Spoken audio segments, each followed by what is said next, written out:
प्यारे भाइयों और बहनों, नमस्कार। सबसे पहले मैं राजौरी में हुए कायराना आतंकी हमले में शहीद नागरिकों के प्रति श्रद्धांजलि अर्पित करता हूं। पाकिस्तान द्वारा नौजवानों, महिलाओं और बच्चों को निशाना बनाया गया था। पूरे देश में इस घटना को लेकर आक्रोश है।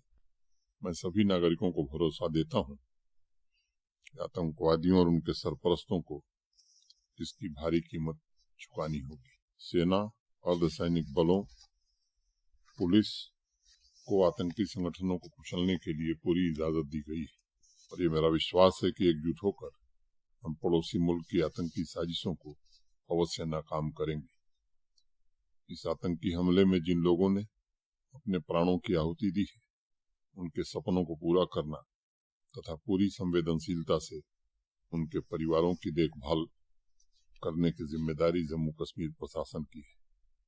नए साल नए संकल्पों का अवसर होता है। समाज का प्रत्येक व्यक्ति स्वस्थ और खुशहाल जीवन जीने के लिए अपना व्यक्तिगत संकल्प लेता है। मैं समझता हूं कि इस वर्ष हम सभी एक और नया संकल्प जोड़ सकते हैं। अपने घर के साथ अपने गांव या कस्बे तथा जम्मू कश्मीर को बेहतर और खुशहाल बनाने का संकल्प। शक्ति का सबसे महत्वपूर्ण पुंज इंसान का संकल्प है।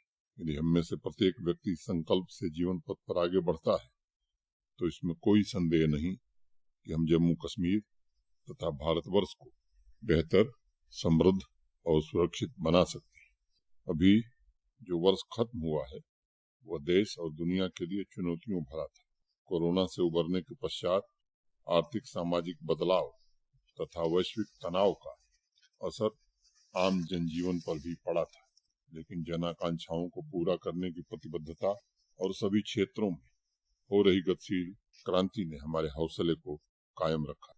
पिछले वर्ष भारत विश्व की 5वीं सबसे बड़ी आर्थिक शक्ति बनकर उभरा है। आज हमारे सामने लक्ष्य स्पष्ट है। हमें ऐसी व्यवस्था का निर्माण करना है जो देश तथा जम्मू कश्मीर के लिए तीव्र, समावेशी और सतत विकास सुनिश्चित करेगा। इस नए साल में मैं सभी नागरिकों को भरोसा देता हूं कि पूरे सामर्थ्य के साथ प्रशासन सार्थक परिवर्तन की यात्रा को नई गति देकर लोगों के जीवन को आसान बनाने का काम करेगा। पिछले 28 महीने में आम जनता की आकांक्षाओं को पूरा करने के लिए हमने शिद्दत से प्रयास किए और अनेक क्षेत्रों में अपेक्षा से कहीं अधिक प्रगति भी हुई है। मुझे व्यक्तिगत रूप से खुशी है कि 2021 की तरह 2022 में भी जम्मू कश्मीर प्रधानमंत्री ग्राम सड़क योजना में पूरे देश में तीसरे स्थान पर था। Tourist arrival, air traffic, e governance, ease of doing business, ease of living, Amrit Sarovar के निर्माण जैसे अनेक क्षेत्रों में जम्मू कश्मीर ने नए कीर्तिमान स्थापित किए हैं, जिससे जम्मू कश्मीर की पीढ़ियां लाभान्वित होंगी। रेवेन्यू रिफॉर्म्स, आपकी जमीन आपकी निगरानी, स्वामित्व, 3 भाषाओं में लैंड पासबुक जैसे अभियान के द्वारा भूस्वामियों को एम्पावर किया गया है। विरासत में मिली समस्याओं को हल करने के साथ साथ सर्वहितकारी नीतियों का लाभ समाज के सभी वर्गों तक पहुंचाने का ईमानदारी से प्रयास किया गया है। किसान भाई, युवा, व्यापारी वर्ग एवं महिलाओं को आर्थिक सुरक्षा और समृद्धि सुनिश्चित करने के लिए नीतियों में व्यापक बदलाव किए गए हैं। कृषि तथा संबंधित क्षेत्र को सामाजिक प्रगति का आधार बनाने के 29 प्रोजेक्ट्स को हरी झंडी दी गई है, जो किसान भाइयों की तरक्की तथा गांवों को नए विकास केंद्र के रूप में उभरने में मदद करेगा। आम लोगों के सशक्तिकरण, बच्चों की शिक्षा, रोजगार, योग्य कौशल की एक नई लहर जम्मू कश्मीर में दिख रही है। 3 दशक बाद वर्ष 2022 में 200 दिन स्कूल एवं कक्षाएं फंक्शनल थी। बच्चों को क्वालिटी एजुकेशन, सस्टेनेबल इकोनॉमी के लिए कौशल तथा बेहतर स्वास्थ्य सुविधा सुनिश्चित करना हमारी सर्वोच्च प्राथमिकता में से एक है। मैं समझता हूं प्रशासन, परिवार, समाज और राष्ट्र के भविष्य के लिए इससे बेहतर कोई और निवेश नहीं हो सकता। प्रशासनिक व्यवस्था में हमने आम नागरिकों को भागीदार बनाया है और उनसे ऐसी विकास प्रक्रिया में योगदान की अपेक्षा है जो न्याय संगत हो, स्थायी हो तथा समाज के विभिन्न वर्गों के बीच क्षेत्रीय असमानताओं को कम कर सके। मैं जम्मू कश्मीर के भविष्य को लेकर आश्वस्त हूँ। मेरा दृढ़ विश्वास है कि परंपरा के साथ आधुनिकता और एकता के साथ विविधता को मिलाते हुए हमारा यूनियन टेरिटरी देश को भविष्य की राह दिखा सकता है। जम्मू कश्मीर में अनेक ऐसे व्यक्तित्व हैं जो सामाजिक उद्देश्यों को जीवन का एकमात्र लक्ष्य बनाकर काम कर रहे हैं। पुंछ जिले में यशपाल शर्मा फाउंडेशन के द्वारा डॉक्टर उद्देश्य पाल शर्मा तथा जसप्रीत सिंह पिछले 1.5 साल से blood donation camp, anti drug drive campaign आयोजित कर रहे हैं। उन्होंने संकल्प लिया है पुंछ जिले की युवा ऊर्जा को नशे से मुक्त कराकर उद्देश्यपूर्ण कार्यों में लगाएंगे। इस फाउंडेशन के द्वारा वो अनेक गरीब परिवारों के घर की मरम्मत में भी मदद कर रहे हैं। जिन परिवारों को बच्चियों की शादी में आर्थिक संकट का सामना करना पड़ता है, उनकी सहायता भी कर रहे हैं। वंचित वर्ग की महिलाओं को आर्थिक रूप से स्वतंत्र बनाने के लिए उन्होंने सिलाई मशीन डिस्ट्रीब्यूट करने के अलावा आवश्यक ट्रेनिंग भी मुहैया कराई है। तकरीबन 100 वॉलंटियर्स के इस फाउंडेशन ने सेवा के प्रति आस्था, उद्देश्य के प्रति दृढ़ता एवं विश्वास के साथ अनेक असाधारण उपलब्धियां हासिल की हैं तथा सर्वभूत हितवाद के आदर्श को साकार किया है। हमारी संस्कृति, हमारी परंपरा कहती है कि निष्काम कर्म का एक भी कदम व्यर्थ नहीं जाता। अपेक्षा से रहित छोटे से छोटा काम भी अवश्य फलीभूत होता है। हमें एक बात याद रखनी चाहिए कि जम्मू कश्मीर के पुनर्निर्माण और विकास के लिए नारी शक्ति की महत्ता को समझना और सुयोग्य स्थान देना आवश्यक है। जम्मू कश्मीर के सामाजिक विकास के अनेक क्षेत्रों में महिलाओं ने अपनी क्षमता सिद्ध की है और परिवर्तनकारी अभियानों को नेतृत्व प्रदान किया है। रजौरी के संगपुर पंचायत की सरपंच श्रीमती जगमोहन कौर अपने कुशल नेतृत्व एवं समाज सेवा के लिए जानी जाती है। स्वच्छ भारत अभियान में अपने पंचायत के ग्रामवासियों में उन्होंने जिम्मेदारियों के प्रति जागरूकता पैदा की। उनके प्रयासों का नतीजा है कि संगपुर को उस पूरे इलाके का सबसे स्वच्छ पंचायत माना गया है। अपनी सक्रियता से श्रीमती कौर ने सुनिश्चित किया है कि सभी सरकारी योजनाओं का लाभ नागरिकों को मिले तथा विकास कार्यों का समय सीमा के भीतर इम्प्लीमेंटेशन हो। महात्मा गांधी कहा करते थे कि भारत में सच्चे लोकतंत्र की इकाई गांव है और इसमें प्रत्येक गांव के गरीब लोगों की भागीदारी होनी चाहिए। प्रशासन और पंचायत के जनप्रतिनिधियों के कार्य की कसौटी यही होनी चाहिए कि उससे गांव में रहने वाले सबसे गरीब आदमी को कितना फायदा पहुंच सकता है। यही सच्ची सेवा होगी। श्रीमती जगमोहन कौर को मैं उस सेवा भाव का प्रतीक मानता हूँ जो महिलाओं में स्वाभाविक रूप से रहती है। उन्हें मैं नारी शक्ति में निहित उस साहस का भी प्रतिबिंब मानता हूँ जो मानव हित के लिए निरंतर प्रयत्नशील है। आत्मविश्वास, मेहनत और नए विचार, ये 3 गुण युवा वर्ग की अमूल्य पूंजी है। पिछले कुछ वर्षों में जम्मू कश्मीर के युवाओं ने नई ऊर्जा, नए उत्साह के साथ समाज जागृत बनाने में महत्वपूर्ण भूमिका निभाई। बडगाम के 2 नौजवान जाहिर हुसैन तथा आकिब बाबा ने वंचित वर्ग के स्टूडेंट्स के लिए एक लाइब्रेरी की स्थापना की है। जाहिद और आकिब दोनों पेशे से इंजीनियर। लाइब्रेरी की स्थापना के पीछे उनका उद्देश्य था कि बारामूला एवं बडगाम की भावी पीढ़ी को IAS, JKS, नीट, JEE जैसी प्रतियोगी परीक्षाओं से संबंधित स्टडी मटेरियल्स उपलब्ध कराया जाए। इस लाइब्रेरी में उन्होंने 80 इंडिविजुअल केबिन बनाए जहां बैठकर स्टूडेंट्स पढ़ाई कर सके। वाईफाई तथा अन्य सुविधाओं से युक्त यह लाइब्रेरी अन्य शहरों के युवाओं के लिए भी प्रेरणा स्रोत साबित हो रही है। मैं मानता हूं कि जब तक शिक्षा का प्रकाश वंचित वर्ग तक नहीं पहुंचेगा तब तक संतुलित एवं संपूर्ण विकास की आशा हम नहीं कर सकते। प्रशासन द्वारा अनेक ऐसे स्कॉलरशिप तथा कोचिंग के कार्यक्रम चलाए जा रहे हैं जो वंचित वर्ग के बच्चों तथा युवाओं को अधिक क्षमता प्रदान कर रहे हैं। लेकिन ये सच है कि इस व्यवस्था में उन्नति की संभावना तभी बढ़ेगी जब समाज में इस प्रकार के प्रबुद्धजन आगे आकर प्रशासन के प्रयासों को मजबूती प्रदान करेंगे। समाज के सभी नागरिकों को एक व्यापक और विस्तृत दृष्टिकोण लेकर चलना होगा, जिससे वर्तमान में उपलब्ध सभी सुविधाओं से वह नई पीढ़ी को सुसज्जित कर सके। इस तरह के निष्काम सेवा अभियान में प्रशासन की तरफ से हर संभव सहयोग का मैं सभी नागरिकों को भरोसा देता हूँ। आज जम्मू कश्मीर ऐसे दौर में पहुंच गया है जहां व्यवस्था में बदलाव ने सामाजिक परिवर्तन को नई दिशा दी है। महिला सशक्तिकरण ने नारी क्षमता को समाज में उचित स्थान प्रदान किया है। कुपवाड़ा की 2 महिला एंटरप्रेन्योर्स सुश्री जमरूदा तथा सुश्री जीनत इसका जीता जागता उदाहरण है। जमरूदा ने अपने एंटरप्राइज द्वारा महिलाओं की गरिमा और सम्मान को नई पहचान दी और अपने इलाके में 25 अन्य स्किल्ड और सेमी स्किल्ड लोगों को रोजगार के अवसर भी उपलब्ध कराए। जीनत स्टील फर्नीचर मैन्युफैक्चरिंग का कारोबार चला रही और उन्होंने आधे दर्जन से ज्यादा लोगों को रोजगार भी उपलब्ध कराया है।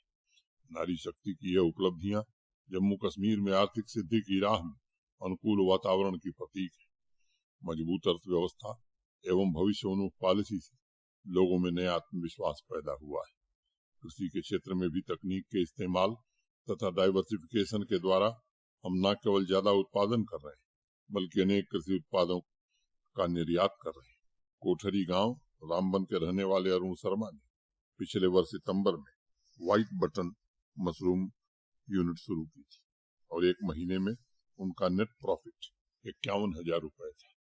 अरुण ने नौकरी करने की बजाय एग्री एंटरप्रेन्योर बनने का संकल्प लिया था और अपनी 10 कनाल खेती की जमीन को वो एग्रीकल्चर डिपार्टमेंट के सहयोग से सस्टेनेबल फार्मिंग में डेवलप कर रहे हैं।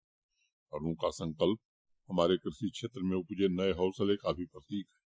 हमें यह बात स्वीकार करनी चाहिए कि लाभ अपने आप नहीं मिलता। किसान भाइयों को कड़ी मेहनत करके अपनी पहचान बनानी होगी और प्रशासन हर कदम पर यह सुनिश्चित करेगा कि ऊंचे स्तर के गुणवत्तापूर्ण बीज से लेकर बाजार तक की सेवाएं उपलब्ध कराई जाए।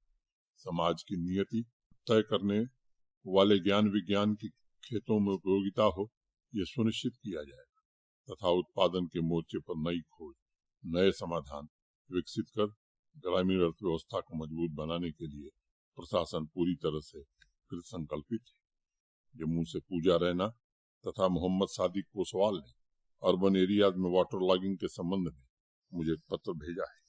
उन्होंने लिखा है कि जम्मू में पिछले साल से सड़क के ऊपर लेयर को हटाकर फ्रेश मैग्नेमाइजेशन किया गया था, जो अत्यंत ही सराहनीय प्रयास है, लेकिन अभी भी बहुत से शहरों में इस प्रक्रिया पर ध्यान नहीं दिया जा रहा है।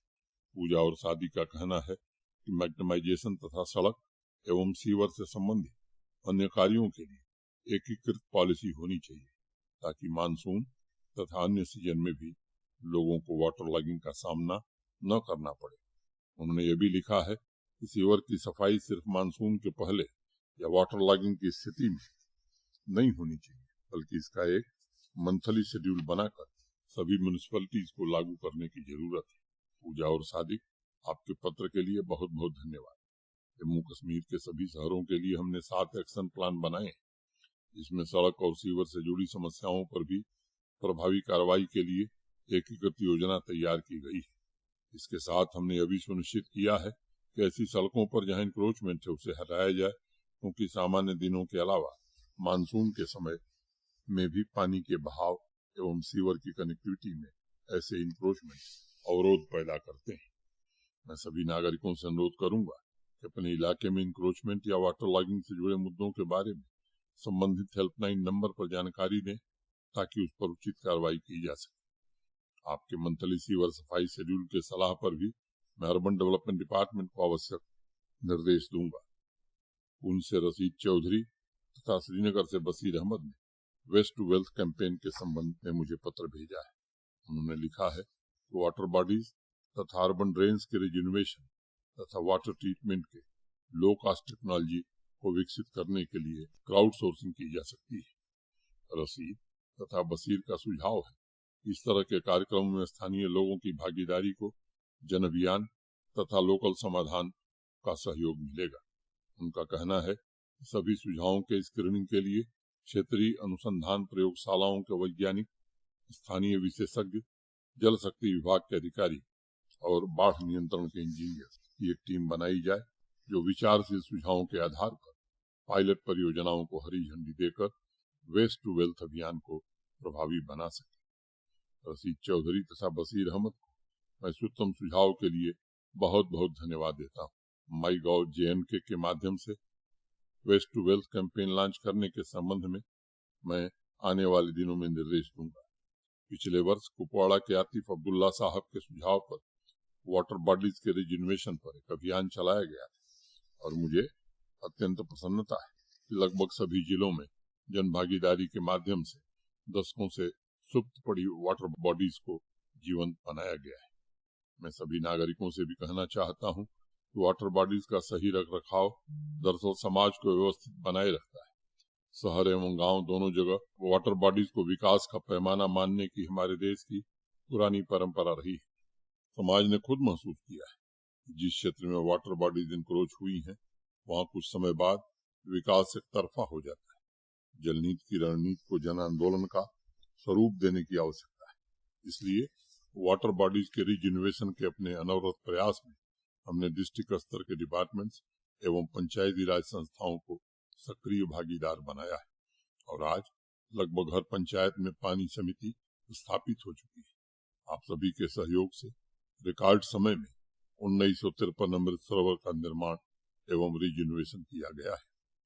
प्रशासन बुनियादी ढांचे के विकास तथा प्राकृतिक संरक्षण की तात्कालिकता को ध्यान में रखते हुए कदम उठा रहा है। मेरा सभी नागरिकों से आग्रह है कि प्रतिबद्धता के साथ इस प्रक्रिया में अपना योगदान करें।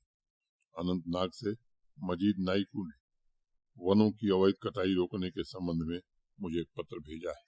मजीद ने लिखा है कि जम्मू तथा कश्मीर दोनों डिवीजन ने पिछले कुछ दशकों में अंधाधुंध वनों की कटाई को झेला है, जिसकी वजह से आज अनेक स्थानों पर जंगल या तो बिल्कुल समाप्त हो रहे हैं या वन क्षेत्र में कमी आई है।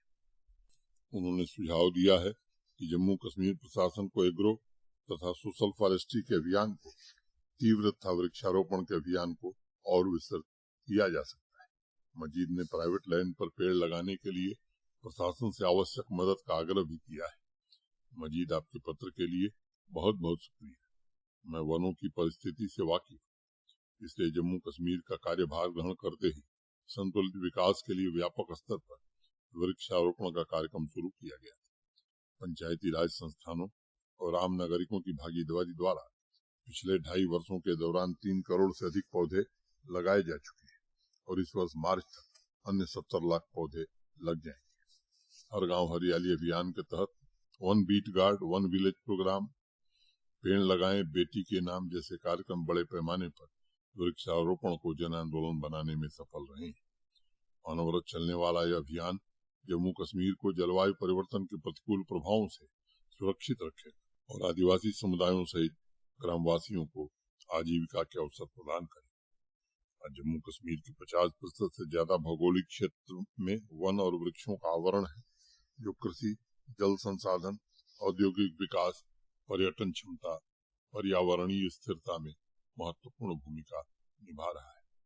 हर गांव हरियाली के तहत ग्राम पंचायतों और अस्थिर हो चुके वन क्षेत्रों से संबंधित भूमि का एक बड़ा हिस्सा वृक्षारोपण के तहत लाया गया है। अवैध वनों की कटाई के खिलाफ प्रशासन जीरो टॉलरेंस की नीति पर काम कर रहा है और मैं सभी नागरिकों को भरोसा देता हूं कि प्रशासन पर्यावरण संरक्षण के साथ विकास की नीति पर ही काम करेगा और ऐसे लोगों के खिलाफ कठोर कार्रवाई की जाएगी जो प्रकृति की संपदा को नुकसान पहुंचाने की कोशिश कर रहे हैं। सोशल फॉरेस्ट्री के संबंध में स्कास्ट जम्मू तथा स्कास्ट कश्मीर ने प्रयास शुरू किए और पंचायती राज संस्थाओं को इस प्रक्रिया में शामिल किया जा रहा है।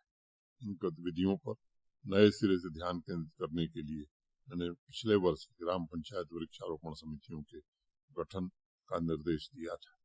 आपने जो सुझाव भेजा है उसी भावना के साथ मैंने किसान भाइयों की आय में वृद्धि के लिए भी उनकी स्वामित्व वाली भूमि पर व्यावसायिक रूप से वृक्षारोपण की सुविधा के लिए भी सुझाव दिया है, ताकि ग्रामीण क्षेत्रों में आजीविका और रोजगार सृजन के नए रास्ते खुल सके। मैं इन दोनों कार्यक्रमों का मूल्यांकन अवश्य करूंगा। साथ ही मैं सभी वर्ग के लोगों, सरकारी विभागों और पंचायती राज संस्थाओं के प्रतिनिधियों से अपील करता हूँ कि वे जम्मू कश्मीर के ग्रीन कवर की सुरक्षा एवं विस्तार के लिए ग्रीन प्लांटेशन ड्राइव में सक्रिय रूप से भाग लें। जम्मू से राजेश्वर सिंह जामवाल ने शहरों में स्मार्ट सिटीजन कॉन्सेप्ट के प्रमोशन के संबंध में एक सुझाव भेजा है। उन्होंने लिखा है कि बिना स्मार्ट सिटीजन के स्मार्ट सिटी की कल्पना बेमानी है और सभी एम्यूनिटी सुनिश्चित करते हुए प्रशासन का प्रयास पब्लिक इंगेजमेंट, पब्लिक अवेयरनेस पर भी होना चाहिए ताकि लोग इस बात को समझ सकें कि स्मार्ट सिटी और स्मार्ट सिटीजन एक दूसरे के पूरक हैं और बिना सिविक ड्यूटी के सुविधा का स्थायी प्रबंध नहीं किया जा सकता है। राजेश्वर जी ने जन सहयोग तथा डूज और डोंट्स के लिए एक स्मार्ट सिटीजन किट के वितरण का भी सुझाव दिया है ताकि लोग नियमों का पालन करें और एक सजग नागरिक की भूमिका का निर्वहन करें। राजेश्वर जी, आपके पत्र के लिए बहुत बहुत धन्यवाद। आपका सुझाव अत्यंत उपयोगी है और शायद हर नागरिक कहीं न कहीं इस बात को महसूस करता है। साधनों का निर्माण तो हो सकता है लेकिन बिना जिम्मेदारी के उसका संरक्षण नामुमकिन है। आदरणीय प्रधानमंत्री जी ने जब स्मार्ट सिटी योजना शुरू की थी तब उन्होंने स्मार्ट सिटी मिशन को जन आंदोलन में बदल देने का आह्वान किया था और सभी नागरिकों की सक्रिय भूमिका की भी चर्चा की थी। प्रशासन जम्मू तथा श्रीनगर में अर्बन एम्यूनिटीज के लिए अथक प्रयत्न कर रहा है। हमने door to door garbage collection भी शुरू कराया है, लेकिन कुछ दिन पहले ही जम्मू के अखबारों में एक रिपोर्ट आई थी कि बहुत बड़ी आबादी अपने घर के गार्बेज को कलेक्शन वैन में नहीं डाल रही बल्कि सड़कों पर फेंक दे रही। इस तरह की घटनाएं शहर की आत्मा को झकझोरती और उस स्वच्छता की प्राचीन परंपरा को भी ठेस पहुंचाती है। मैक्सिमम गवर्नेंस का मूल आधार यही है, लोगों का प्रशासन के दफ्तर से कम आमना सामना हो तथा उन्हें घर बैठे सारी सुविधा उपलब्ध कराई जाए। Door to door garbage collection उसी दिशा में एक प्रयास है ताकि घर तथा समाज दोनों स्वच्छ और स्वस्थ रहे। स्मार्ट सिटी का उद्देश्य शहरों को सशक्त बनाना है, लेकिन यह उद्देश्य तब तक अधूरा रहेगा जब तक हर एक नागरिक अपने कर्तव्यों का निर्वहन नहीं करता है। स्मार्ट सिटी लोगों को बुनियादी सुविधाएं और रोजगार का अवसर प्रदान करके समग्र विकास की प्रक्रिया को तीव्र करने का भी एक माध्यम है, लेकिन यह तभी संभव है जब हमारा शहर स्वच्छ और स्वस्थ हो। इसकी बड़ी जिम्मेदारी आम नागरिकों के कंधों पर है। मैं स्मार्ट सिटीजन किट के आपके सुझाव पर अर्बन डेवलपमेंट डिपार्टमेंट को समीक्षा करने तथा आवश्यक कार्रवाई का अवश्य निर्देश दूंगा। प्यारे भाइयों और बहनों, जागरूकता एक्शन की पहली सीढ़ी मंजिल नहीं है, इसलिए कृष्ण ने अर्जुन को सांख्य योग और कर्म योग दोनों से परिचित कराया। अगर कोई व्यक्ति बीमार है तो उस बीमारी को जानना जरूरी है, लेकिन उसका इलाज भी उतना ही आवश्यक है। मैं मानता हूँ कि शहरों को स्मार्ट बनाने में जन भागीदारी सबसे महत्वपूर्ण आधारों में से एक है। आम लोगों के विचारों और व्यवहारों में समानता यह सुनिश्चित करती है कि सेवा में उठे हर कदम समाज के लिए लाभकारी हो। आज तमाम माध्यमों के जरिए जन जागरण अभियान चलाया जा रहा है, लेकिन जागरूकता को कर्म से जोड़ने का दायित्व आपका है। जिस दिन शहर को स्वच्छ रखने के उद्देश्य से समाज का सभी वर्ग जुड़ जाएगा, उस दिन हम सकारात्मक बदलाव जरूर महसूस कर सकेंगे। एक छोटी सी कहानी है। पुराने समय में एक राजा ने अपनी विजय यात्रा के दौरान एक संत के बारे में सुना। राजा के मंत्रियों ने कहा कि वो बहुत पहुंचे हुए संत हैं और आपको उनसे जरूर मिलना चाहिए। राजा ने एक दिन समय निकालकर संत से मिलना तय किया। वो पहाड़ी पर स्थित संत के आश्रम पहुंचे। आश्रम के गेट पर एक व्यक्ति लकड़ियां काट रहा था। राजा ने संत का नाम लेते हुए कहा कि वो उनसे मिलने आया है। उस व्यक्ति ने लकड़ियां काटनी बंद की और राजा की तरफ देखकर कहा कि आप सामने झोपड़ी में चले जाइए और वो संत आपको वहीं मिलेंगे। जब राजा वहां से जाने लगा तो लकड़ी काट रहे उस व्यक्ति ने तेज आवाज में कहा कि आप उस झोपड़ी में इत्मीनान से बैठिएगा, लेकिन किसी सामान को हाथ मत लगाइएगा। ये संत का आश्रम है, उनकी जब मर्जी होगी वह तब आएंगे। राजा बड़ा हैरान हुआ, लेकिन वहां से चुपचाप झोपड़ी में चला गया। आधे घंटे बाद लकड़ी काटने वाला वही व्यक्ति आया और संत के आसन पर बैठ गया। राजा फिर हैरान हुआ और बड़े आश्चर्य से संत की तरफ देखने लगा। तब संत ने कहा कि आपको हैरान होने की जरूरत नहीं है, हम अभी थोड़ी देर पहले ही मिले थे जब मैं लकड़ी काट रहा था, और मैंने ही आपको झोपड़ी में बैठने को कहा था। राजा ने पूछा, लेकिन उस समय आपने क्यों नहीं बताया कि आप ही वह संत थे? संत ने कहा, क्योंकि उस समय मैं सिर्फ एक लकड़ी काटने वाला था, और मैं अपने काम में इतनी तल्लीनता से लगा था कि उस समय मेरे अंदर संत के लिए जगह नहीं थी। लकड़ी का काम खत्म हो गया और अब मैं नहा धोकर आपके साथ बैठा। अब मुझे संत होने का दायित्व निभाना है। अब लकड़ी काटने वाले की जगह नहीं। आप बताइए कैसे आना हुआ? राजा ने कहा कि मैं तो सब भूल गया। आपको लकड़ी काटते देखकर मुझे बहुत आश्चर्य हुआ। क्या आपके शिष्य नहीं है? संत ने कहा, सैकड़ों शिष्य, और वह जंगल में नए पेड़ लगाने और खेती के कामों में व्यस्त है, लेकिन तब भी लकड़ी काटना इतना सुखद काम है, वह किसी शिष्य को नहीं करने देना चाहता। संत ने आगे कहा, वह ध्यान और कर्म दोनों को जानता है, लेकिन वास्तविक रूप से तभी फलीभूत होंगे जब जीवन के कर्तव्य का क्षण शामिल हो जाए। इसलिए हमारी परंपरा कहती है कि जानने के पश्चात कर्म की कुशलता ही योग है, और सिर्फ व्यक्ति नहीं बल्कि समाज के परिवर्तन का भी सबसे अचूक माध्यम कर्तव्यों का निर्वहन ही है। श्रीनगर से गुलाम मोहिउद्दीन ने पोल्ट्री सेक्टर में रिफॉर्म के संबंध में मुझे एक पत्र भेजा है। उन्होंने लिखा है कि प्रशासन को पोल्ट्री सेक्टर को प्रमोट करने के लिए एकीकृत योजना शुरू करनी चाहिए, जिसमें नए एंटरप्रेन्योर्स के लिए आवश्यक ट्रेनिंग तथा कैपेसिटी बिल्डिंग का कार्यक्रम शुरू किया जा सके। गुलाम साहब, आपके पत्र के लिए बहुत बहुत धन्यवाद। Holistic development of agriculture and allied sector के तहत जिन 29 प्रोजेक्ट्स को अभी दिसंबर में स्वीकृत किया गया है, उसमें पोल्ट्री सेक्टर से संबंधित प्रोजेक्ट को भी शामिल करके इसके रिफॉर्म के लिए विस्तृत इम्प्लीमेंटेशन फ्रेमवर्क तैयार किया गया है।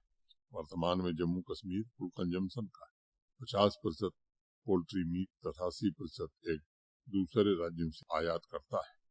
हम जिस प्रोजेक्ट पर काम कर रहे हैं उसके जरिए अगले 5 साल में 1 करोड़ पोल्ट्री पालन करेंगे तथा लगभग 6500 मीट्रिक टन अतिरिक्त पोल्ट्री मीट का उत्पादन कर सकेंगे। Broiler chicken production unit, commercial feed manufacturing unit तथा एग प्रोडक्शन के इंटरवेंशन 400 से ज्यादा नए बिजनेस इंटरप्राइजेज स्थापित हो सकेंगे। मुझे विश्वास है इन प्रोजेक्ट से जम्मू कश्मीर के हजारों युवाओं तथा किसान भाइयों को रोजगार के अवसर भी उपलब्ध होंगे। प्यारे भाइयों और बहनों, मैं आप सभी को गणतंत्र दिवस की अग्रिम शुभकामनाएं देता हूँ। यह एक ऐसा अवसर है जब हमें एक सजग नागरिक के रूप में आजादी की उपलब्धियों की रक्षा और उसके विस्तार के लिए अपने कर्तव्यों के बारे में आत्मचिंतन करना है। आज भारतवर्ष इतिहास के एक नए चरण में तेजी से प्रवेश कर रहा है और अमृत कालखंड की इस यात्रा में प्रत्येक नागरिक को समानता और सामाजिक न्याय के राष्ट्रीय संकल्प को अपने जीवन तथा कार्य क्षेत्र में पूरा करना है। हमारे राष्ट्रीय मूल्य भाईचारा, व्यक्ति की गरिमा तथा राष्ट्र की एकता की भावना भविष्य में सभी नागरिकों का पथ प्रदर्शन करे, मैं ऐसी कामना करता हूँ। बहुत बहुत धन्यवाद। जय हिंद।